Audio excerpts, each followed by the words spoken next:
Our news is brought to you by Alive. Coming up tonight in Our News, grieving families speak out on Thursday's horrific shooting. This as the incident has at least one family living in fear. Plus, a senior health official says we are now in the third wave of the COVID-19 pandemic.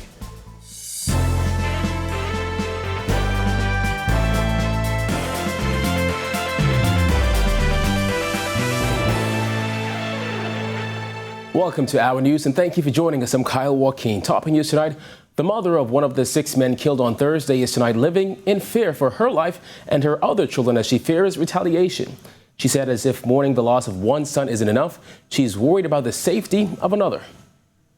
We bought his sugar bananas. I'm not going to hear that anymore. I'm not going to see my baby anymore.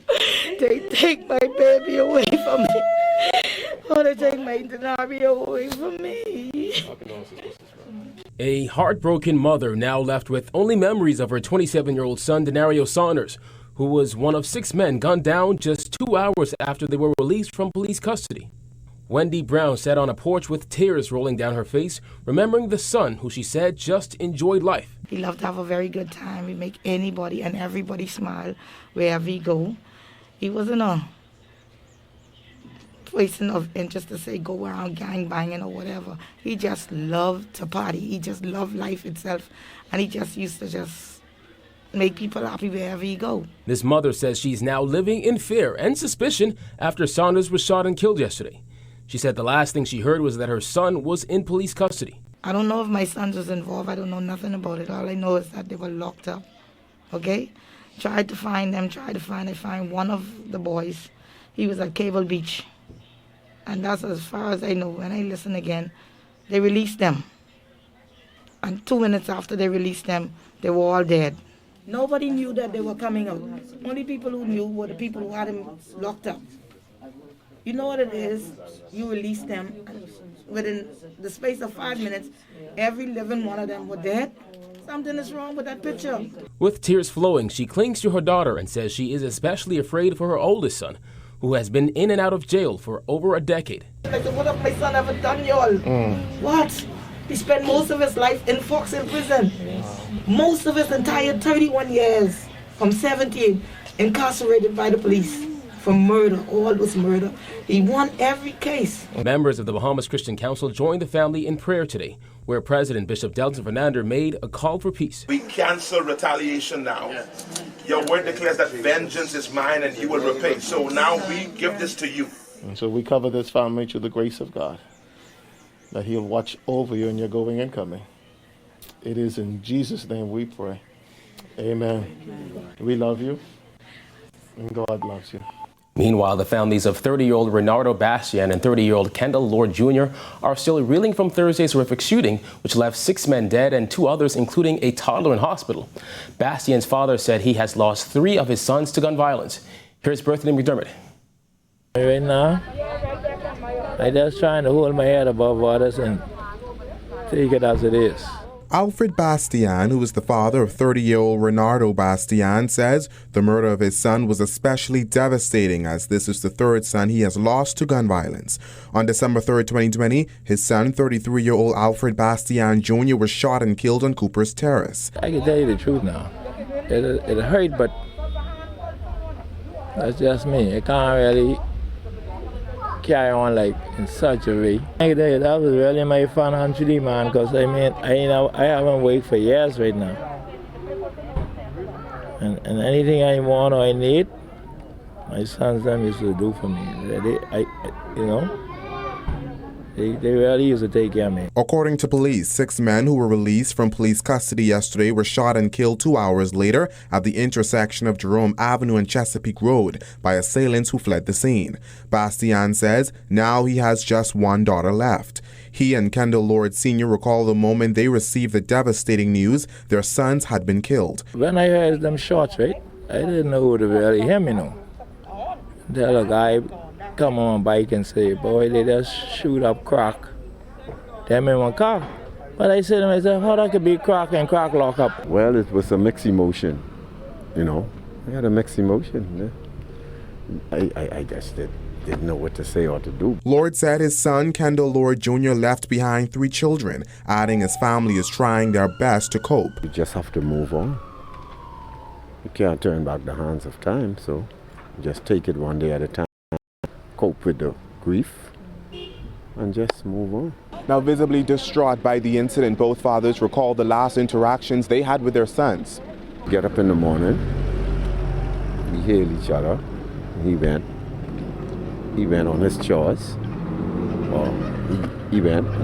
Later that day I went fishing, because I do fishing.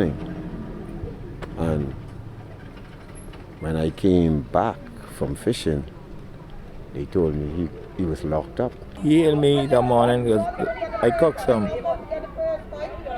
tuna and some mackerel for me and them, and the boys was building. And that's the last time I ever see him. Reporting for Our News, I'm Berthany McDermott.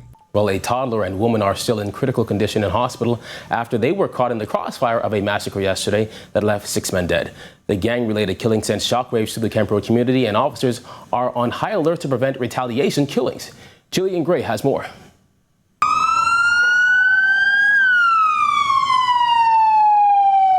Outrage coming from top law enforcement officials as investigations into that fatal shooting that left 6 men dead and 2 people nursing gunshot wounds continues. These are the monsters that we would have raised.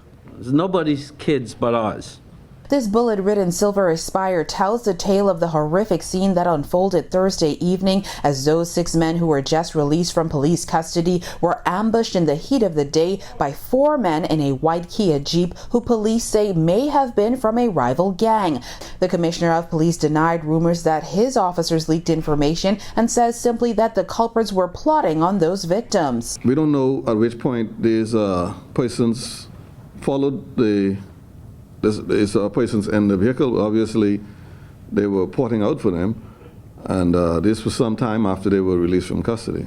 Police say the 4 masked gunmen brandished 2 assault rifles and 2 handguns, and when the Aspire drove into bushes, the gunmen followed and continued to shoot into the car. A 2-year-old girl was caught in the crossfire and shot to the head, along with a 19-year-old female who was shot multiple times. The toddler is supposedly the daughter of one of the deceased men. The white Kia Jeep used in the incident was recovered on nearby Edward Avenue, and police say they're following leads. These individuals obviously had an intent.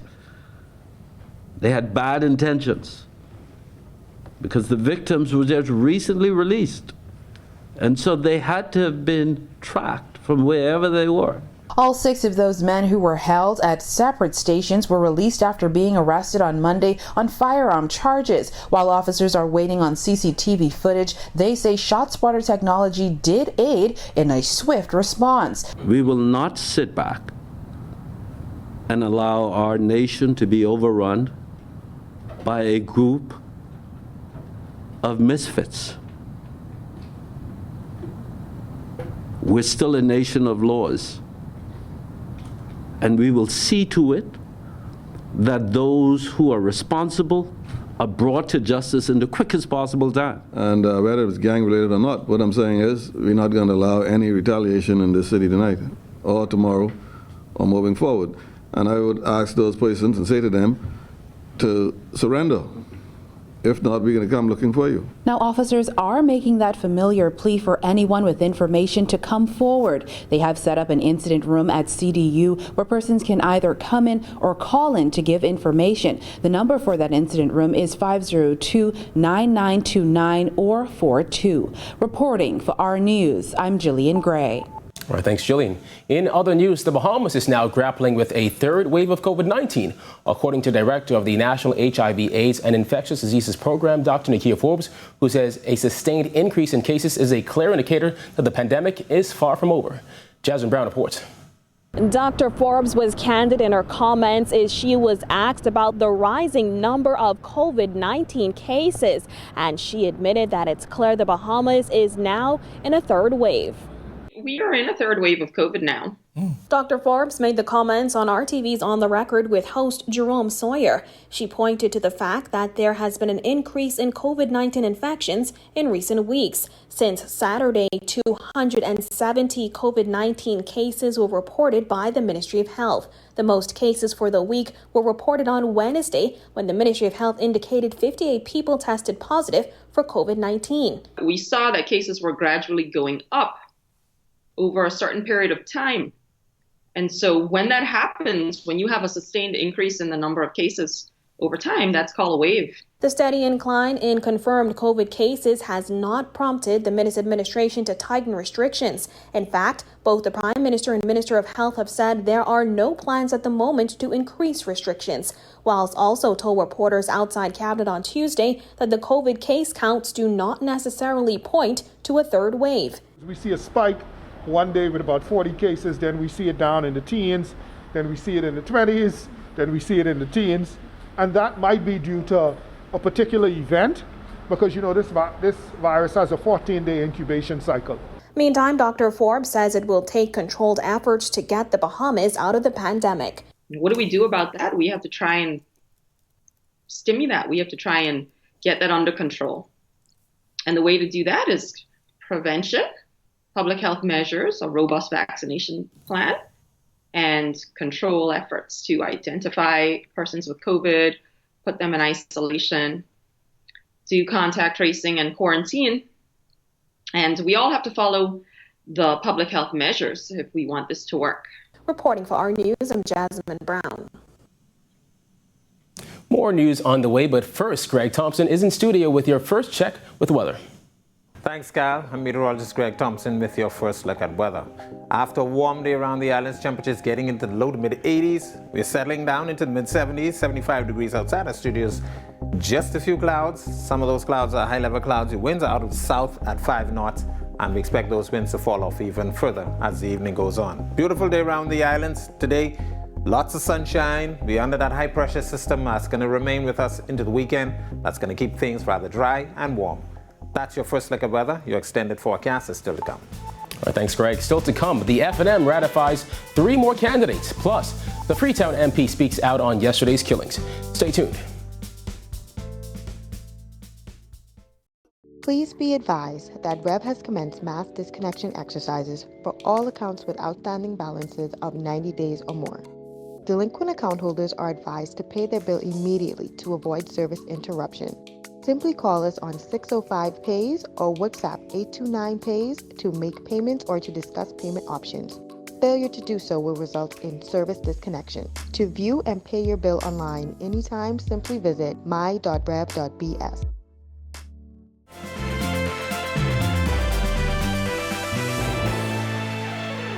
Former Hotel Union President Nicole Martin throwing her hat in the political ring. Martin was one of 3 people ratified as Free National Movement candidates last night at F&M headquarters. She'll be running in Nassau Village, while Bahamas Athletic Association President Jamaica Archer is set to replace Mark Humes and run on the F&M's ticket in Fort Charlotte. Prime Minister Dr. Hubert Minnis has said that several sitting F&M MPs will not be renominated. Well, despite a bit of controversy in recent months, Central and South Eleuthera MP Hank Johnson will be seeking re-election. The F&M has ratified 33 candidates so far for the upcoming general election.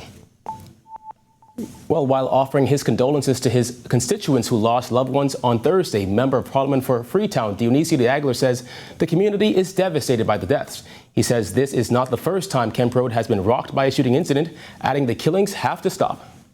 You think about all the children that don't have fathers, the brothers that don't have brothers, the mothers that don't have sons. It's just devastating. I just don't understand the senselessness of it all. And hopefully this will be the incident that shocks everybody into thinking enough is enough. Let's get back to conducting our lives in a more civil and constructive manner than this sort of senseless. It's devastating to the community, it's devastating to the country, and really doesn't reflect kindly on us as a people. De Aguilar urged young men to find a better way to resolve their issues. So senseless. It's so devastating. It's so unnecessary for this type of event to happen. I mean, I just cannot believe that this is the solution to some sort of problem that you're having with another person. And I've said this in Parliament, you know, talk it out, speak it out, vent it out. But in the name of the great Lord above, don't go kill each other. Health Minister Remwood Wells is brushing aside concerns over a planned pause of vaccinations this weekend. Wells, who was a guest on our TV's On the Record with Jerome Sawyer, says the program is not in peril. Let me be clear, in regards to the pause, it's only going to be a pause in New Providence on Saturday. Vaccinations in New Providence will resume on Monday. Wells said the point of the pause is to take a detailed look at the process so far. It's going to be giving the committee an opportunity to assess all of the individuals in country who are a part of our IT platform who've already been vaccinated. We're going to assess how many more doses we have in country, when we will receive additional doses, so that we can know exactly when to give our second dose to those who have received the first dose. So it's an evaluation process. Still to come, the Christian Council president suggests a gun amnesty with a stipend. Plus, Bahamian hoop stars clash on the court. The details after this break. Please be advised that REV has commenced mass disconnection exercises for all accounts with outstanding balances of 90 days or more. Delinquent account holders are advised to pay their bill immediately to avoid service interruption. Simply call us on 605-PAYS or WhatsApp 829-PAYS to make payments or to discuss payment options. Failure to do so will result in service disconnection. To view and pay your bill online anytime, simply visit my.rev.bs.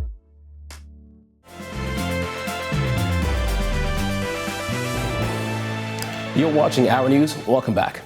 Bahamas Christian Council President Bishop Delton Fernandez said he would fully support a nationwide gun amnesty that would see illegal firearms turned in without penalty. He said with gun violence so prevalent, this would be a way to help get deadly weapons off the streets. We need to be hard on searching for guns and then also give some alleviation to people and mothers and fathers who find weapons in their houses, that we take a period and say, bring those weapons in without there being any cause and effect. Maybe it's a time that we be really, really hard. We go out and we really stop search and we make it so difficult that parents say to themselves, I know 2 weapons are in my house. I know that it might be in my environment. I want to come to that church. I want to tell my pastor, I want to turn in these weapons. Fernandez says for quite some time, weapons have been turned into specific pastors and have been turned over to police. But he says more needs to be done. He suggested a small stipend for turning in such weapons. These tough times, paying a stipend, as is done in other jurisdictions, for the weapon. Rather than renting the weapon, bring it to the police. And the state gives a very, very small stipend, but it helps somebody to put food on the table rather than renting that weapon to and fro. Meanwhile, Kemp Road Ministry Senior Pastor Dr. Ivan Butler says more needs to be done to strengthen families in the Kemp Road community. I believe that what we really need to do with our young men is kind of create a sense of purpose for them. Because if they are unemployed, then they're just idle. And perhaps they will get involved with the wrong things. Butler added that this will take a collaboration between community leaders and the government. He said the entire community is grieving. The area will have, like any other area, will have its challenges. There are some challenges. I'm not painting a picture that there are no challenges at all in the community. That would be grossly wrong on my behalf. But generally, there is people get along. I have been pastoring this church for 38 years in this community. I can't tell you that I've had any confrontation. And in sports, Buddy Hield and DeAndre Ayton clashing on the court as the Phoenix Suns hosted the Sacramento Kings. Marcellus Hall reports. All right, thanks, Kyle. Welcome to our Sports on a Friday, everybody. I'm Marcellus Hall. Last night, our 2 NBA stars getting to clash for the first time on the NBA season as the Sacramento Kings traveling to Phoenix to take on DeAndre Ayton and the Phoenix Suns. Let's see exactly how this one went down.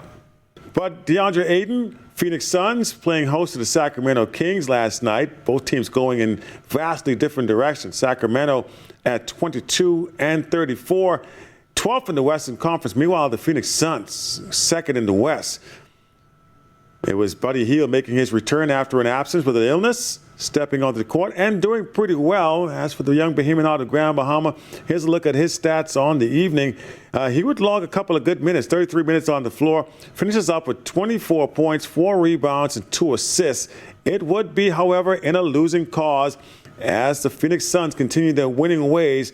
They get the victory here, 22-114. How about DeAndre? Another solid performance here for the big man, as he led his team in scoring, finished up with 27 points on the evening. A good night for him. Actually, it was 26 points on the evening for him last night. Finished up with 11 rebounds as well. All in all, the Suns staking their claim as one of the better teams in the Western Conference. Next up for the Sacramento Kings will be a game headed your way tomorrow night when they take on the Dallas Mavericks. As for the Phoenix Suns, let's see who they're going to play. They're going to go up against the San Antonio Spurs. That game comes your way on Saturday as well. And that's a check on sports for you this Friday. I'm Marcellus Hall. Back to you, Kyle.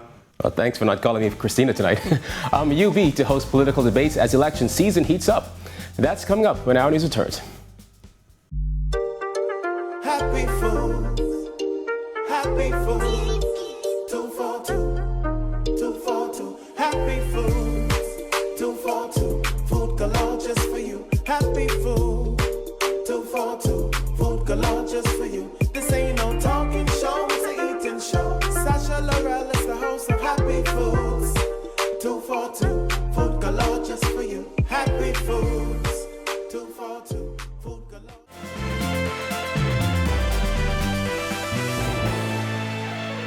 Welcome back to Our News. Finally, it's the weekend, and Greg is back in the Weather Center with the extended weather forecast. Thanks again, Kyle, and a happy Friday evening, everybody. We've been stuck in this pattern of high pressure across our area, basically keeping us warm and dry. That high pressure is going to remain with us throughout the weekend. Winds will be light, boating will be nice, but warm temperatures expected. Temperatures should get up into the mid-80s, and that high is going to be responsible for keeping all weather systems towards the north and away from us. Your boating forecast for the northwest Bahamas tonight through tomorrow. The winds will be out of the south-southwest at 10 to 15 knots. Seas will be running 2 to 4 feet over the ocean. While in the central and southeastern islands, the southerly flow at 10 knots, but those winds will fall light and variable. Seas will be running 1 to 3 feet over the ocean. High tide will be at 11:44 tonight. Here's a look now at your national forecast.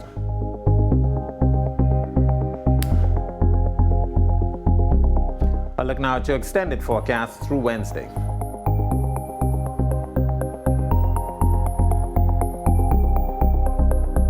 That's a look at our weather. Have a safe night and a great weekend, everybody. Back to you, Kyle. The University of the Bahamas has been tapped to host a series of debates leading up to the next general election.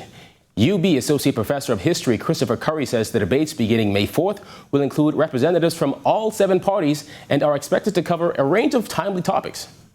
We're going to be doing pre-event polling. We're going to do real-time polling to determine how they're actually performing while they're on stage. And then we're going to do exit polling to determine, how did you feel about the overall debate as a listener? Your audience participation is going to be key to this debate. Verizon Media Group has signed on to be the official broadcaster of the debate series. Curry says it is their hope to have a debate among the leaders of all parties to wrap up the series. So far, he said all parties have agreed to take part, aside from the coalition of independents. If you deputize and you send someone else, we will accept. But I would imagine all of the parties would want to send the best person who is most able to speak for the party on a particular issue. Well, thank you for joining us for Our News tonight. On behalf of the entire team, I'm Kyle Joaquin. We will see you right back here tomorrow night for Our News Weekend with Giorgio Bain. Have a good evening, Bahamas.